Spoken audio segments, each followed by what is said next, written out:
many eggs as I did that night, even with so little natural light. It was disgusting. I've never seen so many little ovoid pods all around, covering the whole cave ground. Try not to make a sound. And I have never seen one so large a human being could fit inside. And so we pried the lady in the egg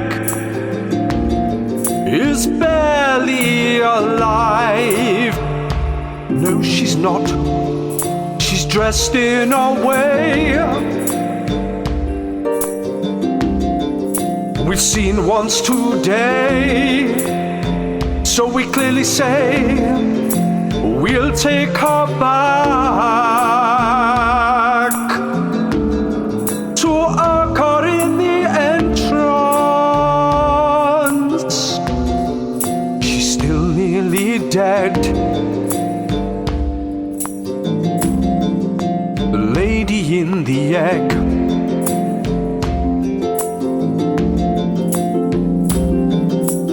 Sound of wind gets our attention, so we head along a narrow tunnel following the sound of the wind songs. It reaches to the mountainside. We turn round and go back inside. Adventure continues. So intent with seeing what the outside world looks like again, you sort of almost miss the fact that the tunnel ends in a sheer cliff face. And so had you been travelling at any significant speed here, you would have almost certainly fallen to your death. But fortunately enough, you took this gingerly. And so you actually see, and you now can see, actually, when you get to the mouth at the mouth of this tunnel, you sort of look and you can actually see that this is essentially, almost it's not too far away from where you first entered the temple, but it's on the north side of the mountain. You can see across, you can see the other side of the causeway that you crossed over. This is, as Krill, I think Sam said a minute ago, this is essentially an alternative entrance. You can see that just to the floor, whilst it's a sheer cliff face, you can see there's definitely some notches and there's a little bit of lip that you think that realistically, if you wanted to get out this way and sort of get back to the causeway, get back to the entrance, and you were sufficiently good at rock climbing, you could make your way along. Obviously, it's very dangerous to do so, but you think someone who was very experienced in doing something like this could probably make their way back to the entrance this way if they wanted to. Cool. There's no... Don't want to. Yeah, I'm keen to... Yeah. I'm keen to just head back to the other guys as opposed to... I mean, there's the other tunnel direction. Mm-hmm. But bear in mind, I reckon we just head back, deal with the girl, deal with the stone, see what's going on. If we hit another dead end, we know this is here. Yeah. Yeah, can do. Yep. Okay. Yeah. So what are you doing heading back to Quinch and Greg? Yeah, they'll miss us. Yeah, they'll be worried. Yeah. Okay. And left alone with a girl. Greg will have already ordered a tiramisu. Yeah. I mean, the last time you lot found an unconscious girl in a cave. Oh. Yeah. Yeah. Yeah. We had to have a talk. We had to have a talk afterwards. We had to heavily edit a podcast. I think that sounds... The missing minutes, like... Yeah. You three of you get back to the cave and you see. What do they see? What are Quinch and Greg doing at this point? With my god! No! I think they just kind of have left her alone and just chatting recipes or something like that. Yeah. Okay. Greg, I'd love to listen into a Greg and Quinch chat. Like chat. What on earth are they going to make small talk about? So flying. I'd have to assume that this was from my previous dimension, but they had this because it's a dish that I've not had since. but they had a delicious little entree serving offering called a selkin porridge, and it was like an oatmeal-based dish, but it was made with the absolute most sour, sticky honey you could ever imagine, and it was absolutely exquisite. Yeah, it sounds very similar to something that I once had down in the Mirror Bar. It was almost like a little bouge I had before I had my tiramisu. They brought it out. It was quite exotic for my taste, but we could try and recreate it. Perhaps once this is all over, we could open a restaurant or something. Yes, I think that's a wonderful idea. I mean, we've gathered many influences in our book as we've been going around reviewing all the cities, so... Fusion cuisine at its finest. Yeah. Yes, taste of the Silver Coast. It'll be great. The woman dies. You see her literally cringe to death.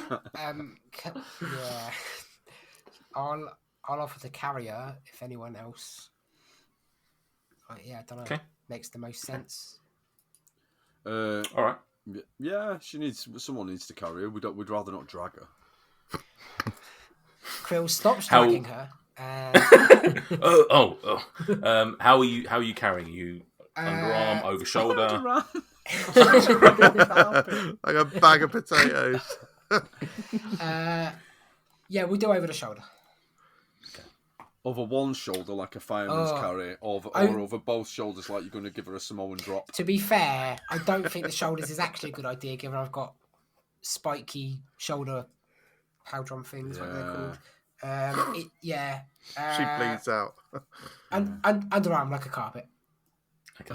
Like a carpet is. How often do you guys carry carpets? That was the first thing you went to. Also, surely No. carpet is over the shoulder. No. What is a better point of reference for something you would carry under your arm than Child. What? Yeah. Pig. Pig. Pig. Like a pig. A hog. I think the carpet is a pretty solid point of reference. But, yeah.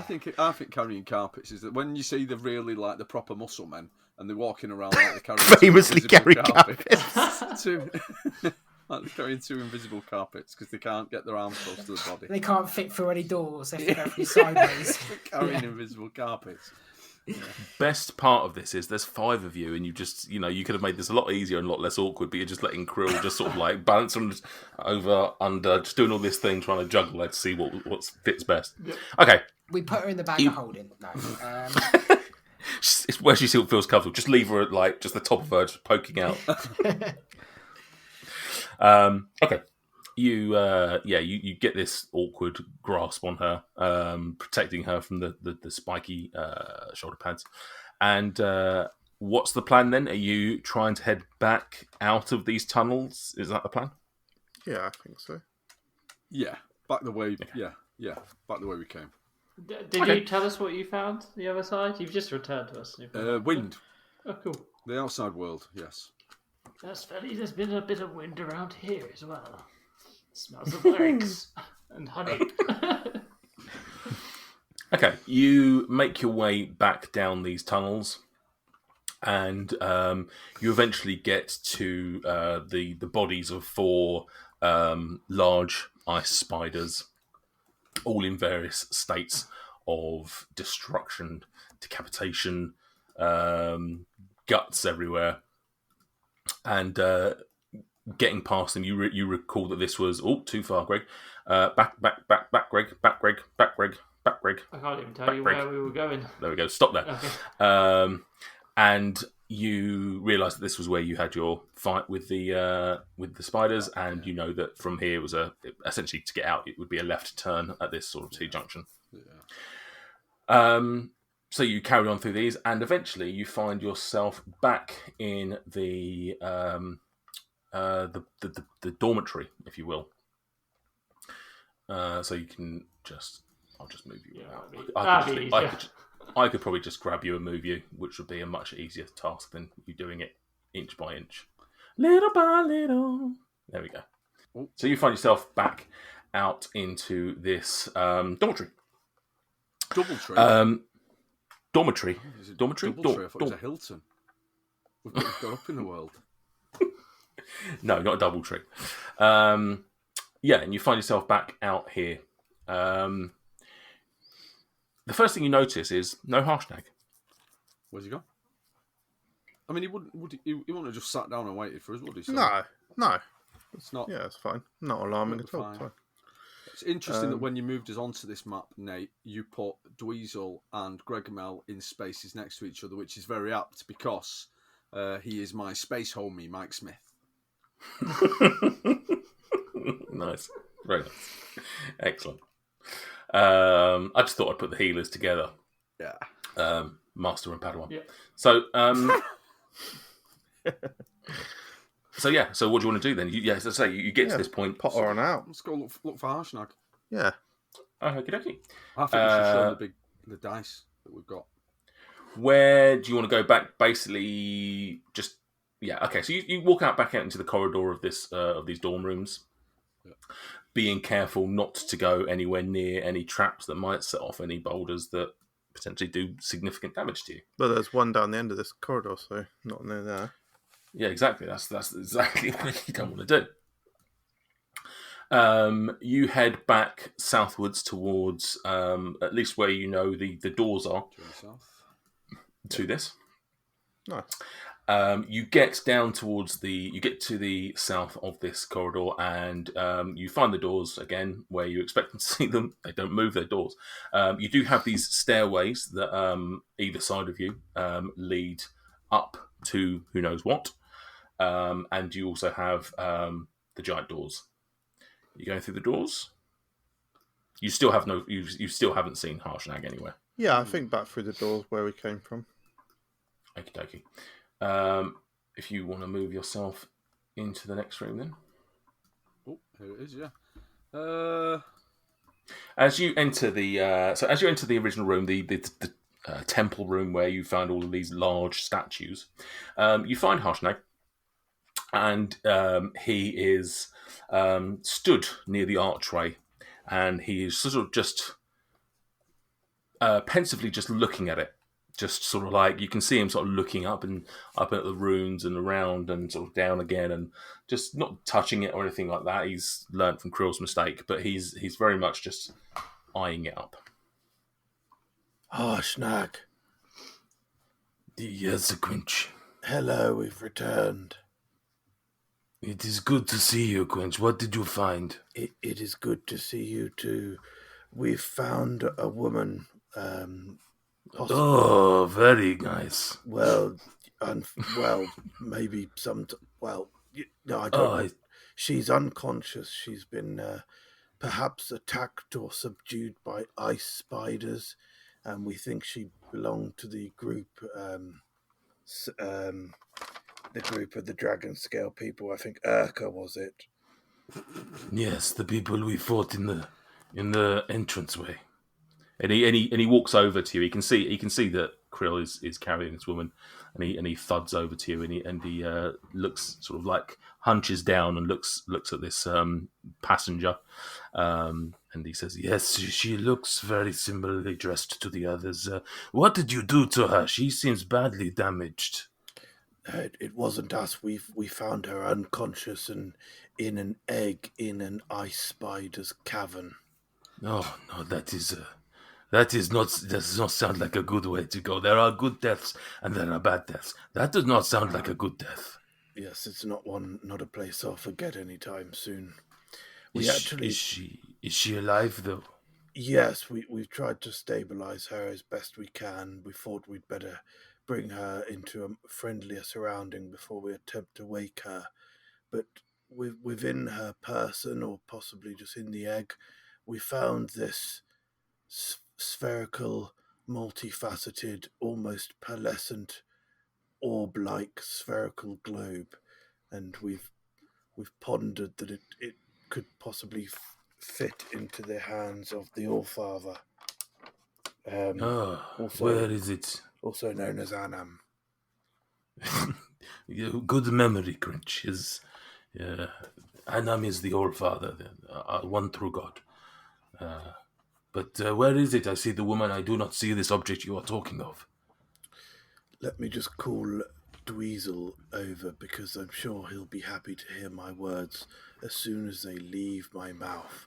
And thus, I will call him immediately. Dweezil, do you have the orb in the bag of holding? Harshnag would like to see it.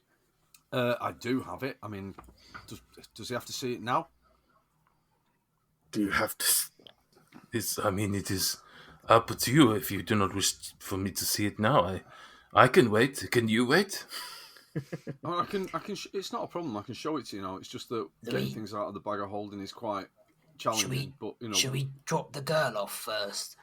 I mean, it's not like it's not a massive job. It's just I don't. It's mind. just complicated. Well, no, I don't mind doing it. It's just that everyone always goes, "Oh, get that out of the bag of holding," and I tip all the stuff out.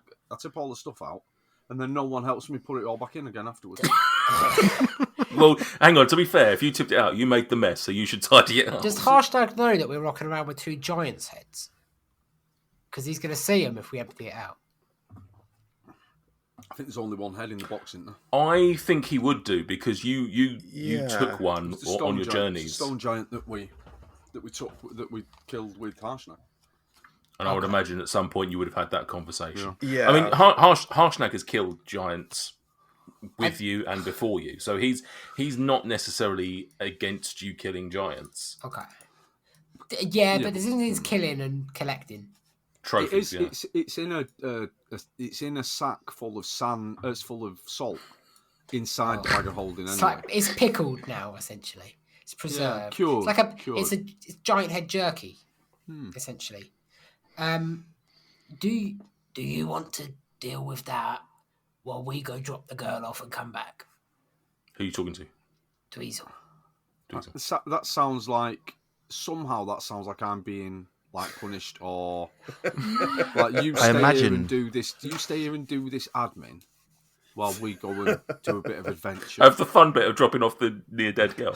Which we would definitely want someone that can talk to someone, because we're showing up with basically a half-dead one of her companions.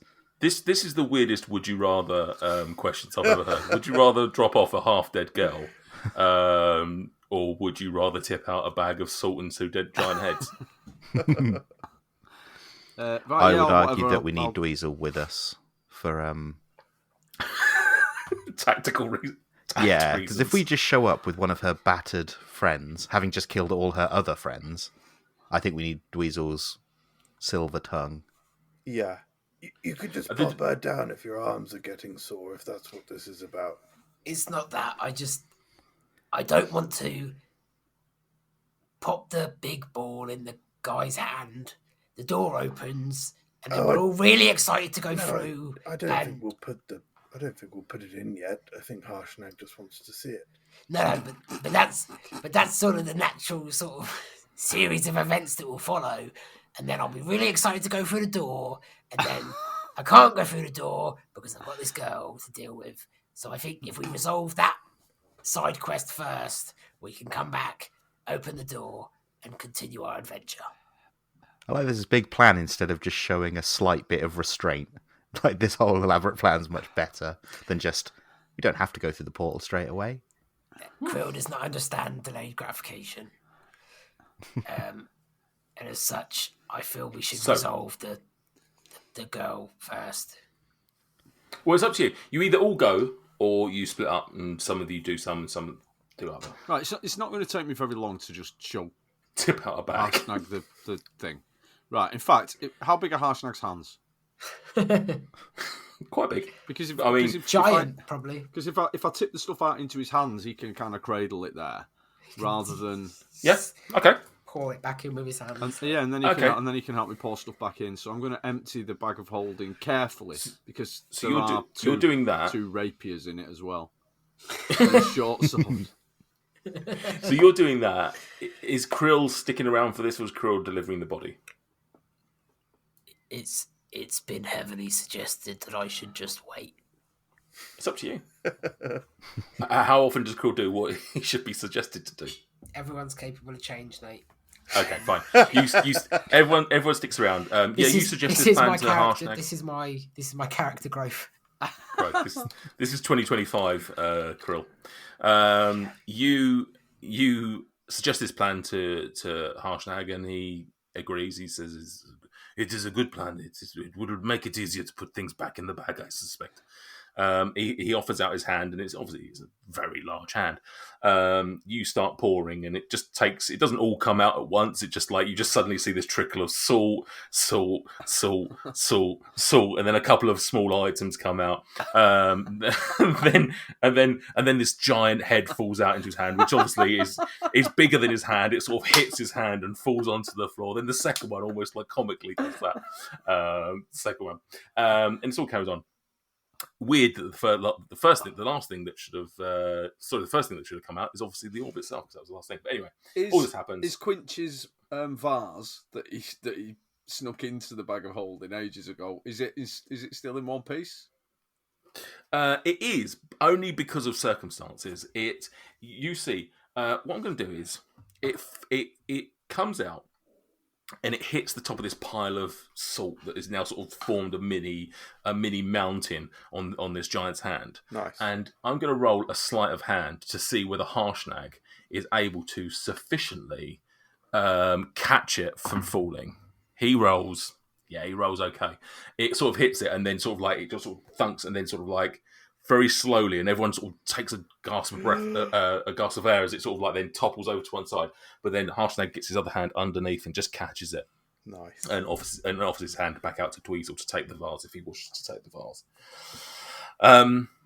But eventually, landing in the middle of the salt is this.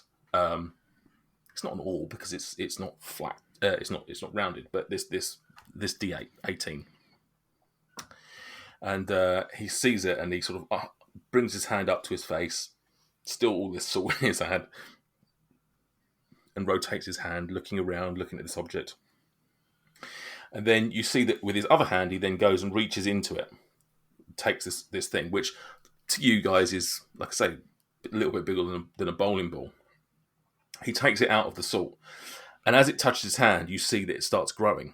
Oh. It starts becoming bigger and bigger. Wow. And suddenly becomes, comparatively to Harshnag, the size of what a Harshnag bowling ball would look like. Oh. And it's this huge object within his hands that by no means could you carry. Wow. And he holds it within his hands, and it's sort of as it's growing, you can see that he's a bit confused, and sort of starts getting heavier and heavier, and eventually sort of he's able to hold it, sufficiently able to hold it. It's bowling ball size to him. And but it's obviously confusing, and he answers as yes. And he looks up at the statue and says, This would appear to be perhaps what was missing from the statue. I think this is good deduction skills from you. It should go up there. I do not think, though, this is something that any of you could carry up there, I'm afraid. So perhaps it is something I will need to get up there for you. Wow. Silence, good. We are all in agreement of my proclamation. I'm just so in awe of your strength. And your ability to catch vases. Is this one of your vases, Quinch? It feels like something Quinch would like. Yes, I picked that up reasonably recently. It is not. It seems a little worn. It does not seem new, so... It's not been in the best of conditions, arguably, but yes. Okay. The orb is the driest conversation. Yeah, It's a necessary. vase. Yes. I'm sorry, my vase isn't very good. That's okay. Listen, sometimes you never know what's going to link back to that. That's it. Not everything can be a winner. Sometimes not anything. Harshnag is still holding on to this orb, for want of a better word. And what are you doing? Are you going to let him place it up now, or are you going to deal with the body issue? Let's return the woman, I think. Yeah. Yes. Yeah, we won't want to put the orb on now with the portal open and then not be able to immediately go straight through it, would we? So let's return the woman. Also, probably have a rest, because, some of us are knackered. Okay. So what I'll say is, when you got yourself to the to the edge of that tunnel where you could see outside. You could see it was dark out. You could see it was nighttime out. You don't know what the time is by any means, but it was dark enough. You know it's quote unquote evening/nighttime. You know that you've been travelling for long enough. If you wanted to take a long rest, you could indeed take a long rest at this point. Oh, So it's whether you want to do that. Whether you want to do that now, or I'll whether take you the want to. woman back first. Yeah, woman we'll back certainly first. drop her off. We're all asleep, and she wakes up like, "What the fuck is going on?" Yeah. Woman on couch meme. Okay, you. Who's going? All of you. Yeah, may as well. Yeah. Team effort. You head out towards the entranceway. The door is still open to this section, and you head on through the doorway. And you can see once you get through there, it's obviously dark. You recall this passage. Oh no, it was lit. Sorry, you actually ended up lighting up this passage, so you can see everything. And you can see at this point that Urka has essentially moved all of the bodies. She has placed them a little bit more respectfully rather than just leaving them where they lay. A lot of them have been propped up alongside or even sat up next to the wall. Yeah. So she and you can see that she sort of like collected all of their items, taken like not stripped them of clothes, but stripped them of their various belongings and things like this. She's just sort of like sat there, sort of inspecting one of the bodies. She's just sort of like doing something. She's like shaking some objects over it to sort of like, you suspect probably. Actually, give me a religion check, somebody. I'll do it. Why not? She's not going to be happy with us then, is she? She spent all this time tidying up bodies and we're bringing her another one. I think it's fine. I use magic to heal her friend, and she hates magic as well. So, oh yeah, very true. 15. If anyone asks, we used a potion. A magic potion. No, homeopathy. Jesus. You lit a couple of candles. You with a 15, you can tell this is some sort of like, some sort of performance, to help them passing over to the afterlife. This is some sort of blessing, prayer, whatever you want to call it. And she's essentially, sending them on their way. And as you sort of start descending down the stairway towards her, she eventually notices you and says, "Oh, hello." We're sorry to interrupt what is clearly an important moment for you, but we bring important news. Well, interrupt you did. Well, we've found one of your companions. No, you found Nori? We assume it may be Nori. Yes, she was in an egg in an ice spider's nest. Oh no, that would never do. Awful business. Bring her here. Bring her over. Okay, I bring her over. Thank you, Gregamel. You take her out of Quirrell's arms. Professor Quirrell's arms, because he's mute, and you bring her over, and she sort of motions for you to pop this woman down, and you see that she looks her over, and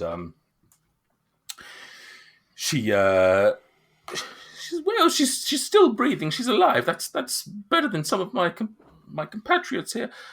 She looks over and you see her sort of take some has like a little pouch on her belt, and she takes some sort of like powder out, and you see her like literally like open this woman's mouth and sort of like rubbing it around like her gums. She says, "Hopefully this will be sufficient." And yes, and then a few seconds later, you suddenly just hear this. And you suddenly see Nori just like awake and sort of like reach for her hand axes. Like she sort of goes and she sort of realizes that they're not there. She's like starts patting herself down. And then she sort of like hurriedly looks around the room and she sees Urka and starts sort of like talking to her. She starts talking to her in this like guttural language that you do not understand. Like it is not something even you've ever heard of. It's not something you've studied. It's not even a language that you're aware of. It seems to be some sort of regional dialect or something very specific to these people. But you can sense that she's shocked, angry.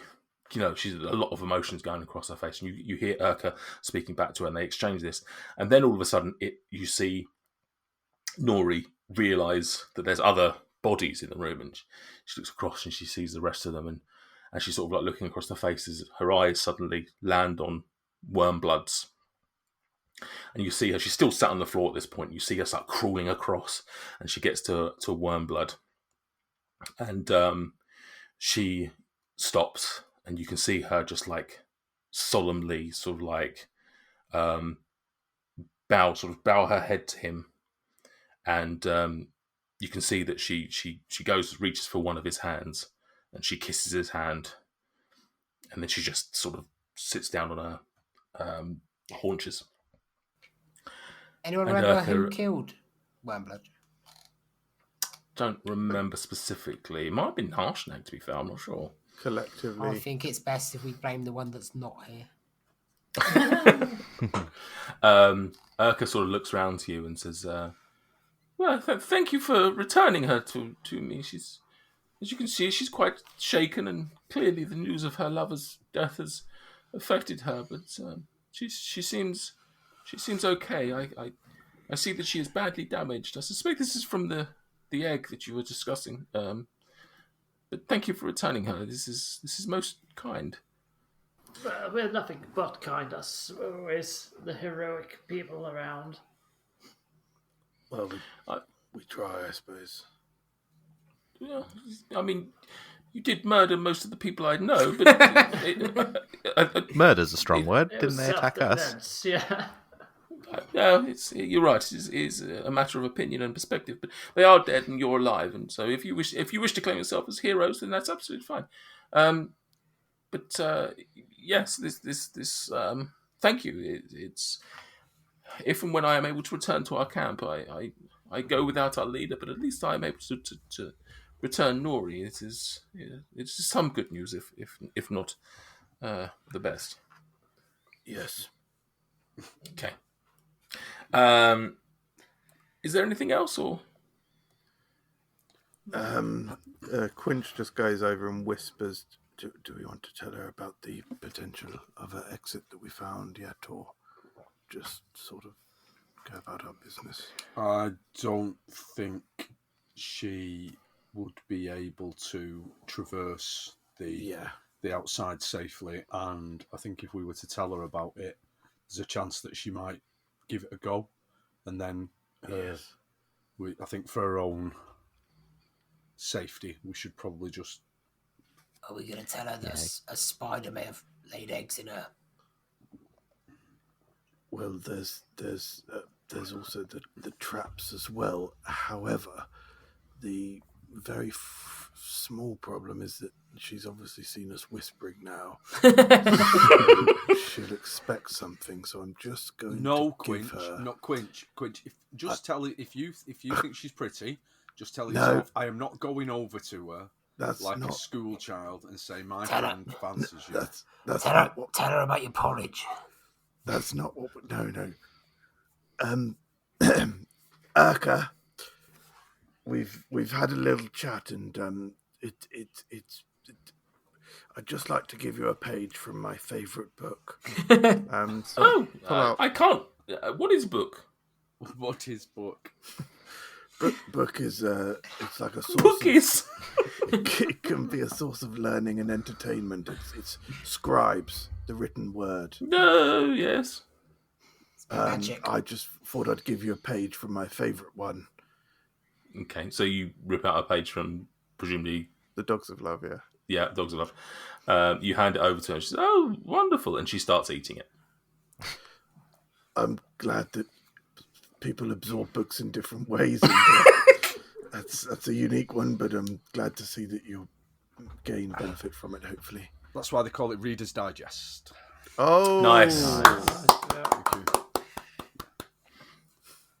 Excellent, lovely stuff. Right. Done with this? Yeah. Yeah. About 10 minutes ago. Okay, you head back on in to the temple room where there are all these statues. Harshnag is still looking at this. You can see him looking at this orb. And he's looking it over and he says, "It is compelling." What an exceptional episode of Dyson Desire that was. I can't decide if my favourite part was when Quinch said the inappropriate thing, Dweezil scolded them all for being silly billies, or Greg just didn't know what was going on. Great stuff. Anyway, thanks for listening, and if you've enjoyed this, why don't you come and find us on social media, where you can interact with us on a daily basis and share some of your favourite parts. Or you can tell some friends and family, hopefully they listen, and that will help our visibility and even more people will find us. Or, finally, if you have any spare change that Krill doesn't know about, and you want to support us financially, no pressure, then why don't you head on over to Ko-fi and you can do just that. Right, I'm off. But, like Daboff, I will see you in a few days, whether you like it or not. Ciao!